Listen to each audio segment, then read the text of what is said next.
અકબર રાજાના દરબારની વાત છે. એકવાર અકબર રાજા નગરમાં ફરવા નીકળ્યા. નગરમાં બધા મકાનો દેખ્યા. કોઈનો રંગ સરખો નહીં. કોઈ લાલ, કોઈ પીળું, કોઈ લીલું, ગુલાબી વગેરે રંગ હતા. એક સરખો રંગ જ નહીં.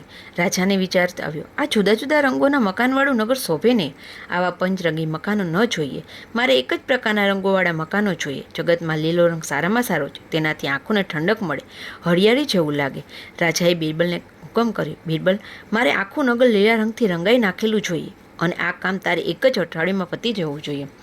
બિરબલે થોડો વિચાર કર્યો બાદ જવાબ આપ્યો, સારું મહારાજ, અઠવાડિયું નહીં પણ 2 દિવસમાં હું તમને આખું નગર લીલું કરી આપીશ. આ સાંભળીને રાજા તો એકદમ ખુશ થઈ ગયો. 2 દિવસમાં આખું જગત તો બદલાવીશ. 2 દિવસ પછી બિરબલ ચશ્માવાળાની દુકાને ગયો. લીલા ભારે માના ઇમ્પોર્ટેડ ચશ્મા લઈ આવ્યો. રાજાને પહેરાવ્યા. રાજા જોઈએ તે આખું નગર લીલું દેખાવા લાગ્યું. તે જોઈ રાજા ખુશ થઈ ગયો. તાત્પર્ય એ છે કે જગત